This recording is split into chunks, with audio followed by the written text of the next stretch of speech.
Bienvenue à cette nouvelle capsule vidéo qui porte sur le troisième module de nombres complexes, savoir l'interprétation géométrique. Et la première partie de ce module va consister à savoir représenter géométriquement les nombres complexes. Donc on va commencer par la représentation géométrique des nombres complexes.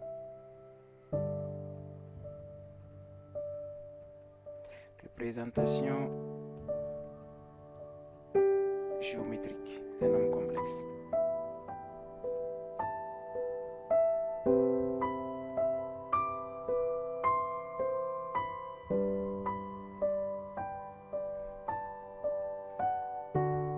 Donc soit M et M', deux points du plan,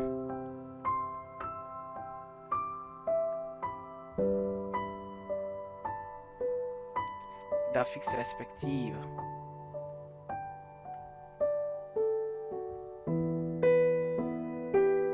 Z et Z'. Quand on parle d'affixes ici, c'est un vocabulaire au fait qui concerne les nombres complexes. Ça veut dire au fait, c'est la représentation géométrique du nombre complexe. Donc c'est ça l'affixe. Par exemple, l'affixe ici, Z ici est égal à X plus Y, I, et Z', X' plus Y', I. Ça, cette représentation, mettons la forme algébrique de Z et Z', c'est ça l'affixe au fait, l'affixe des deux points M. En ce moment, ça représente le point M et Z' représente le point M'. Donc si on va tracer un repère comme ça, on a le point d'origine O. On va mettre X ici, Y ici. Pour le point M, donc on a le point M ici, l'intersection entre X et Y, ça donne le point M. Et quand on trace le vecteur qui représente ce point, qui tend l'origine, ça fait comme ça. Et ça représente les coordonnées de M, X et Y. Et de la même façon, on fait pour M'. On va choisir X' côté négatif et Y' côté négatif aussi. L'intersection des deux, ça donne ici.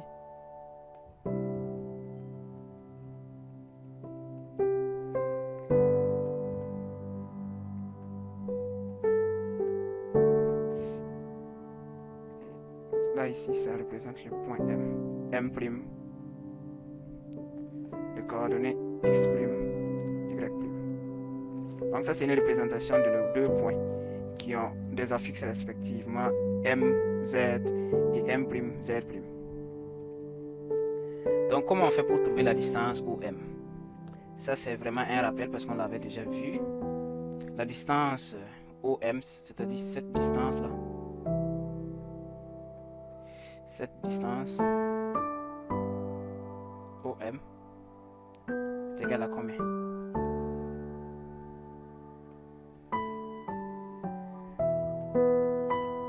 Donc l'affixe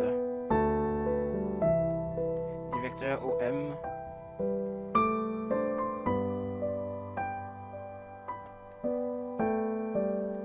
est Z. Ça c'est ce qu'on avait dit au départ. Et sa distance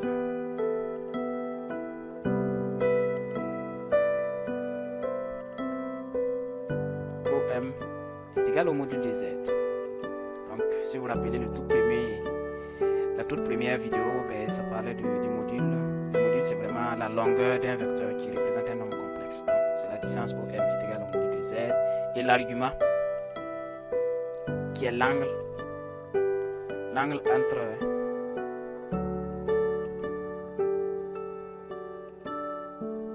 UOM est égal à l'argument de Z. Ici, U, ici c'est l'axe des abscisses. Ça veut dire que quand je viens dans mon repère ici, U c'est ici. Et puis V ici.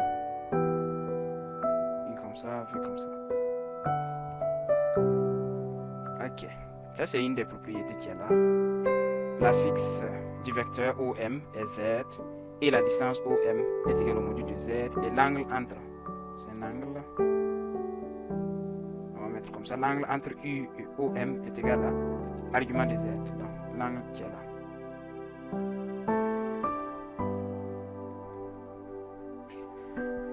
Maintenant la deuxième propriété,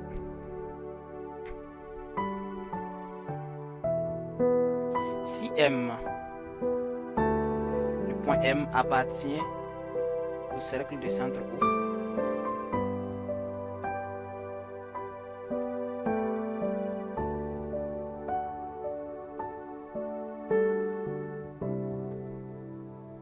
cela implique que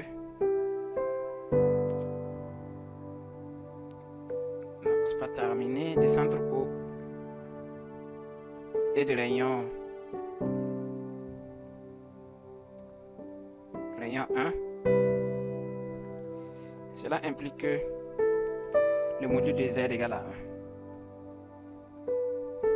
Ça c'est assez évident.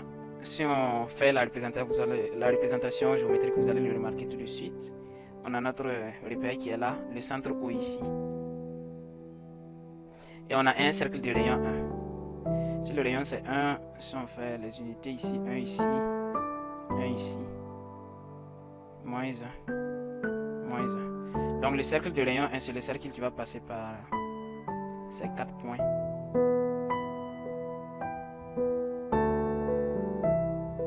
Donc c'est le cercle de rayon 1 comme ça. Et on dit que OM appartient au cercle. M appartient au cercle de centre O et de rayon 1. Ça veut dire M peut être ici, M peut être ici, M peut être ici, M peut être ici, M peut être ici.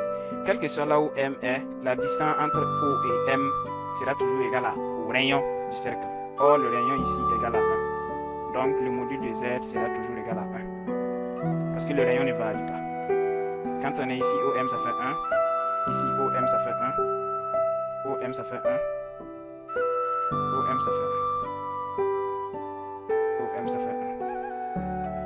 Donc, quand vous avez des propriétés comme ça, c'est toujours intéressant de faire une représentation visuelle, une représentation géométrique, ça devient plus clair en fait. Donc, passons à la troisième propriété.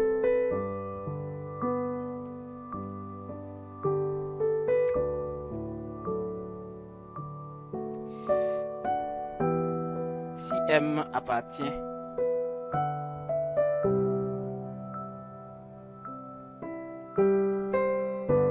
à l'axe des réels,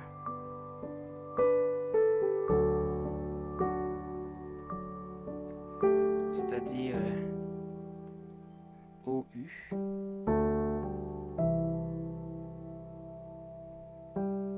cela implique que argument de Z égale à Kpi avec K élément de Z.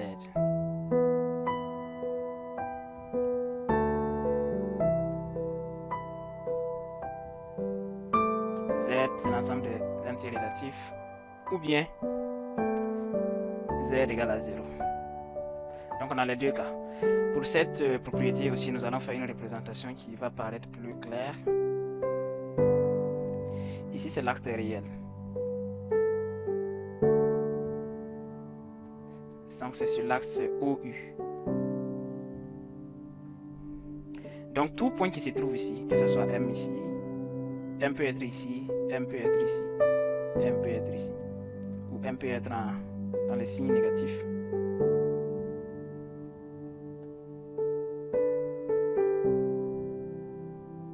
Quelle que soit la position que M occupe, pour que ce soit sur l'axe des réels, son argument sera toujours égal à K fois pi. Ça veut dire son argument de Z peut être égal à pi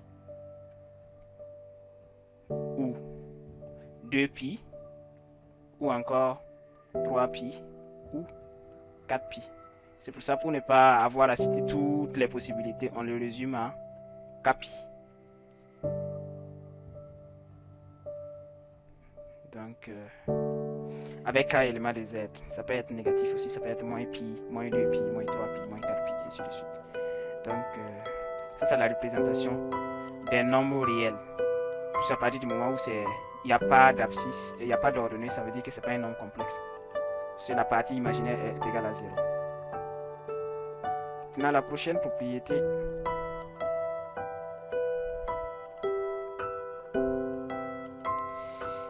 si M appartient à l'axe des imaginaires,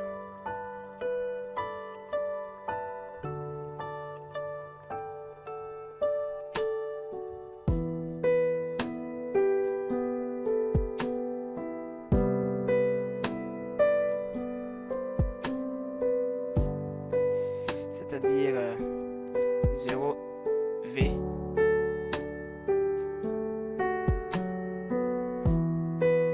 cela implique que l'argument de Z est égal à plus ou moins pi demi plus k pi avec k élément de Z toujours.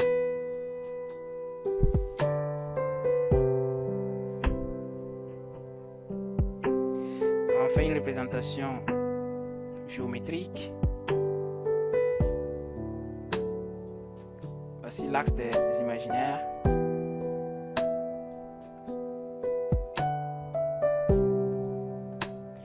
OV. Donc si M se trouve ici, l'angle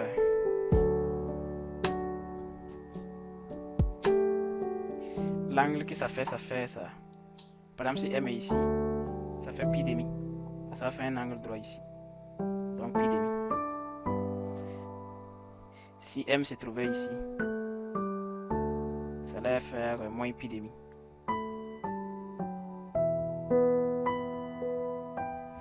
Donc on regarde qu'au fait, M peut être plus ou moins pi demi. Pi demi, ça représente 90 degrés. Plus k pi maintenant pour les nombres, pour les angles périodiques.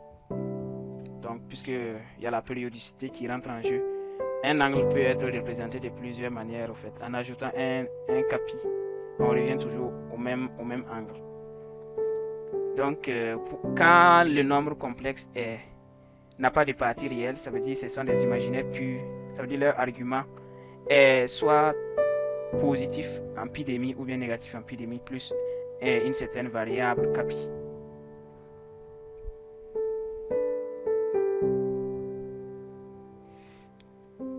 La propriété suivante.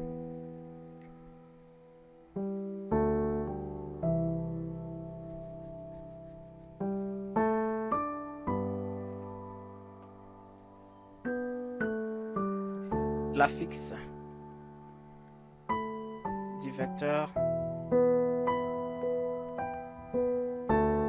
mm'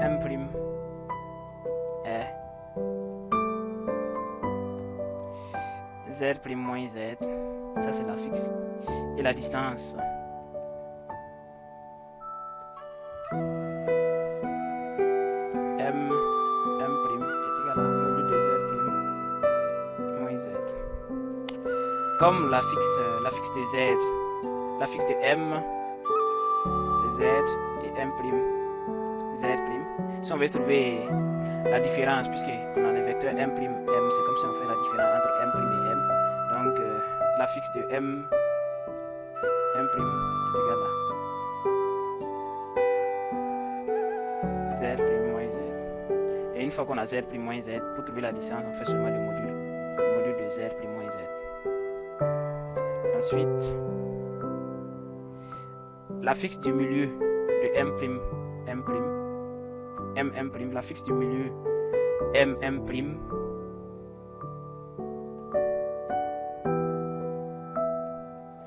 du milieu du segment m',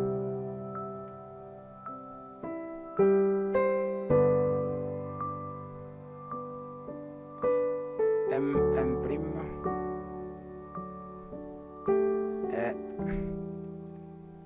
z plus z' divisé par 2. Là ici on va faire une représentation pour que ce soit plus clair. Mettons qu'on a M ici et M'. Et voici la distance du segment MM'. Et on veut trouver ici le milieu. Supposons que le milieu ici, I, le milieu qui est là.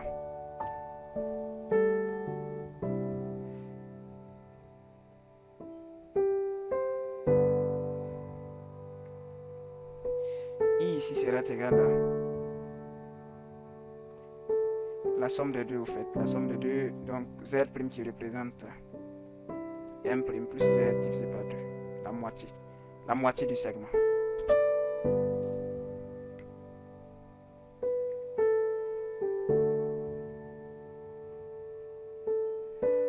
Toujours dans la représentation géométrique des nombres complexes, cette fois-ci nous allons supposer des points, soit A, B, C et D, des points du plan complexe.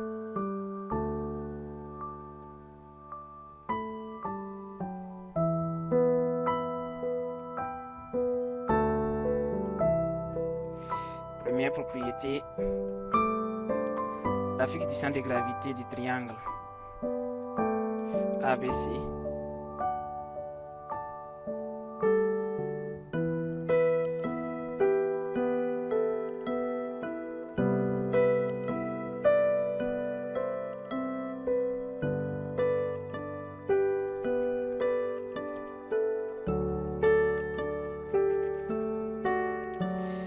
ZA plus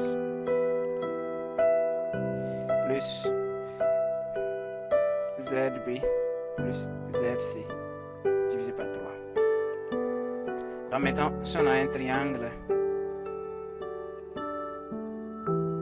ABC et qu'on veut trouver le centre de gravité G ici, donc on prend le ZC, ZB et ZA, on les additionne.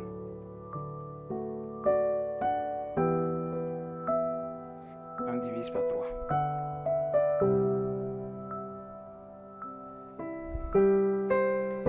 La seconde propriété, la fixe du vecteur AB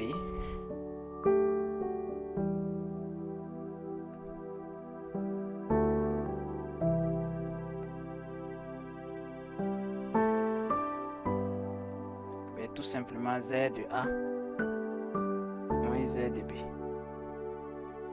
Z de B moins Z de A.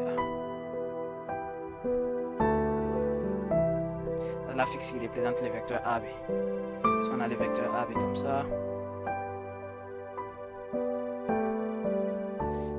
avec son Z, et puis ici son Z. Donc, la distance entre les deux. Z de B moins Z de A.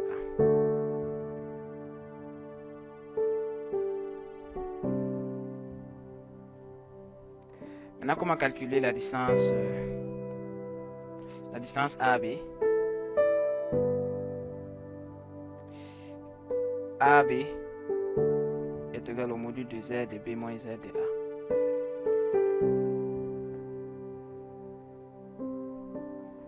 Et l'argument de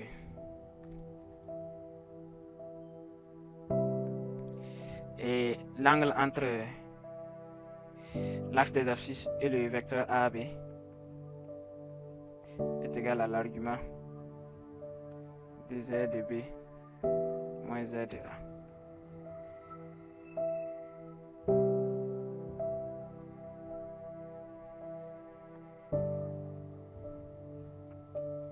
La troisième propriété,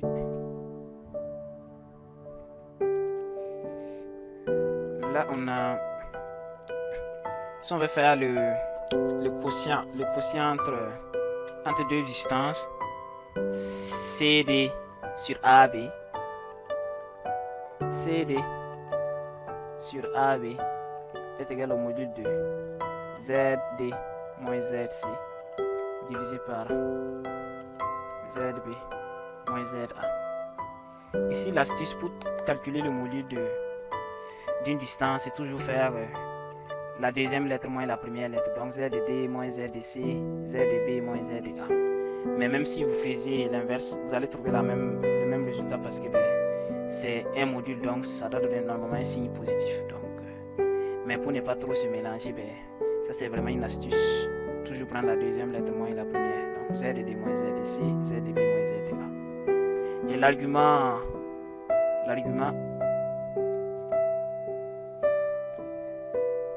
z de d moins z de c, z de b moins z a est égal à l'angle entre les deux vecteurs, l'angle entre les vecteurs a, b et les vecteurs c, d.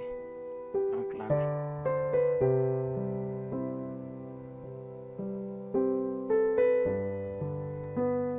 Après la représentation géométrique des nombres complexes, nous allons passer à la caractérisation des configurations et des figures en utilisant les nombres complexes, bien sûr. Caractérisation des configurations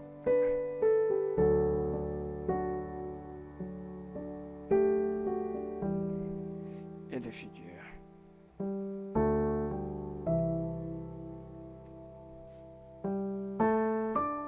Ici, le premier cas, si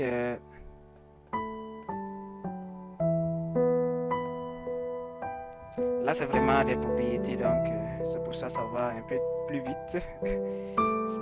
ZC sur ZB moins ZA est un réel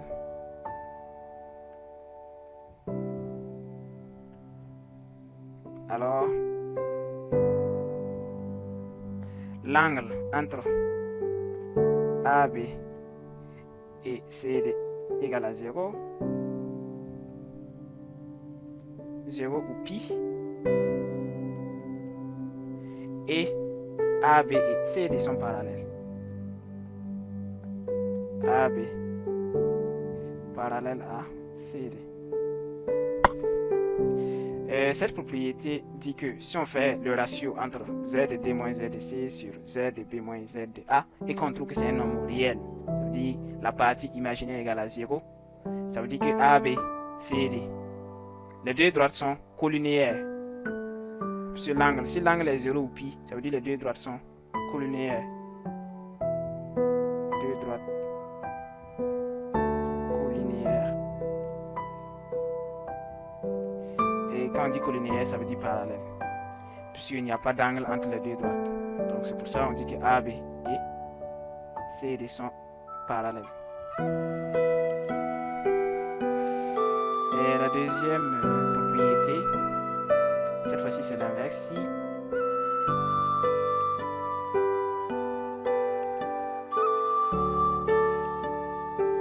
on fait le ratio ZD moins ZC sur ZB moins ZA est un imaginaire pur, c'est-à-dire la partie réelle égale à 0.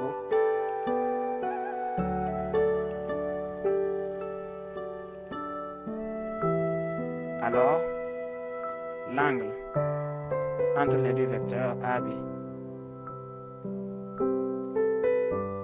l'angle entre les deux vecteurs AB et CD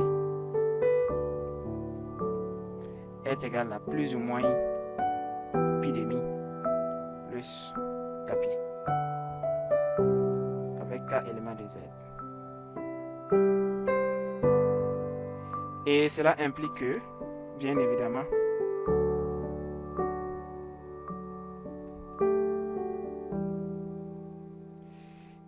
les deux droites A, B et CD sont perpendiculaires. Puisque ici on dit que l'angle entre AB et CD, mettons ici AB.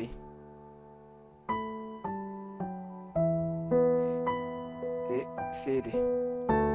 Si l'angle qui est là, ça fait 90 degrés, ça veut dire que les deux sont perpendiculaires. Troisième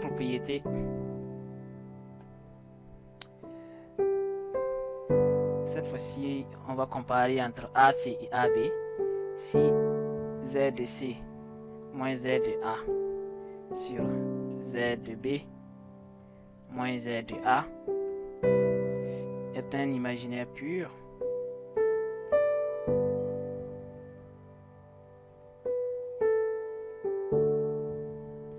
alors l'angle entre AB et AC est égal à plus ou moins pi de mi.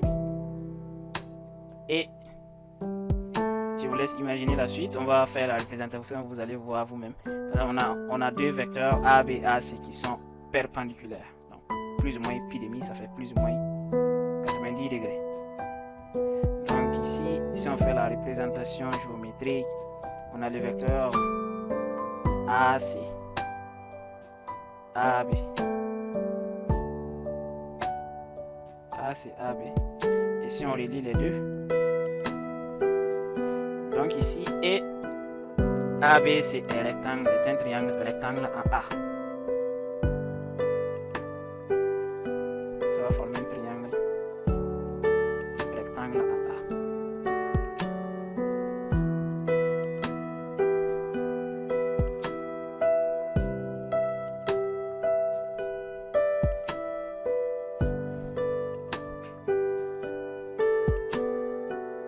Ensuite,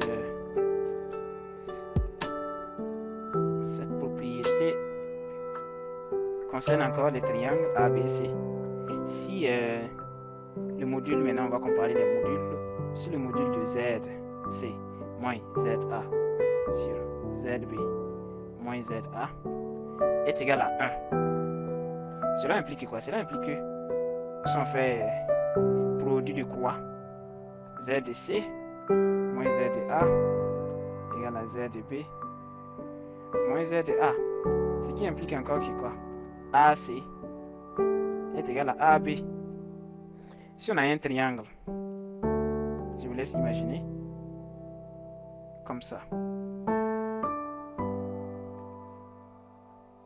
AC, AB, et quand on dit que les deux sont égaux,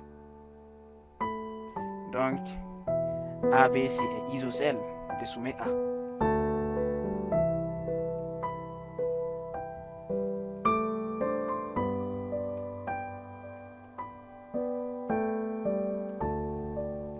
Tout ça sont des propriétés que vous devez être capable de reconnaître en faisant les exercices. Genre quand vous calculez les modules, vous voyez que j'ai fait mon quotient, j'ai fait la division, je calcule, tout mon résultat ça me donne 1. Automatiquement vous devez penser à un triangle isocèle. Ou bien j'ai fait mes calculs, je trouve que l'argument est égal à pi de mi. Automatiquement je pense à un triangle rectangle. Donc ce sont des astuces comme ça que vous devez vous mettre dans la tête pour pouvoir résoudre les problèmes facilement.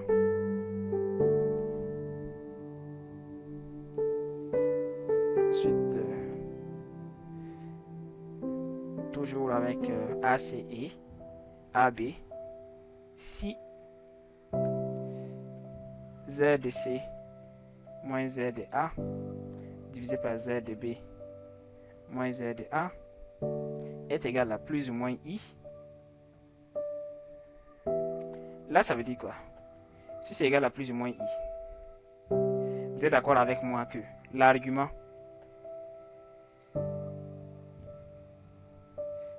AC, AB est égal à plus ou moins pi de mi. Parce que I ici c'est imaginaire, donc plus ou moins pi de mi. Et quoi encore d'autre? Le module ZC.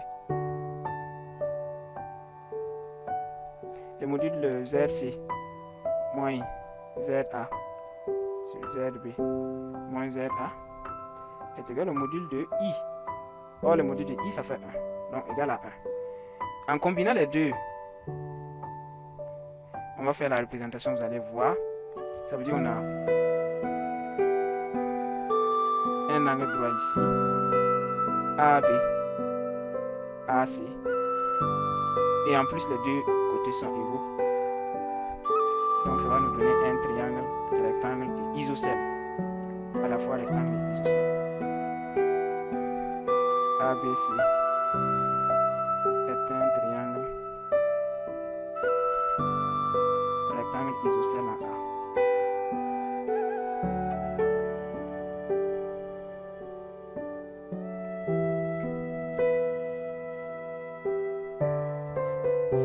Là, ça met fin pour cette propriété. Et la dernière propriété sur la représentation de différentes configurations possibles avec les nombres complexes. Si ZC moins ZA sur ZB moins ZA est égal à expo de plus ou moins pi tiers, cela implique quoi? Ça veut dire que AB est égal à AC et l'angle entre AB et AC est égal à plus ou moins pi tiers. Si on fait la représentation,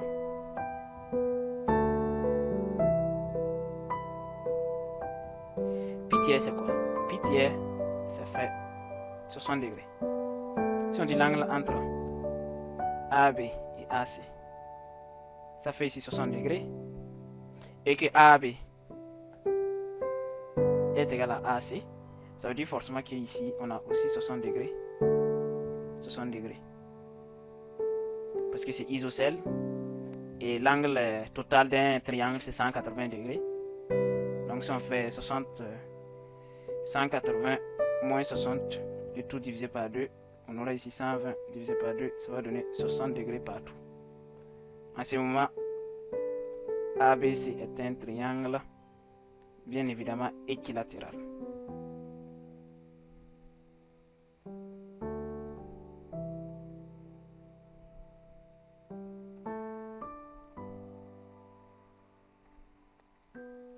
Et ceci conclut la vidéo sur cette section qui concernait la représentation et l'interprétation géométrique des nombres complexes. Donc rendez-vous la prochaine vidéo sur l'exercice d'application sur cette partie du cours.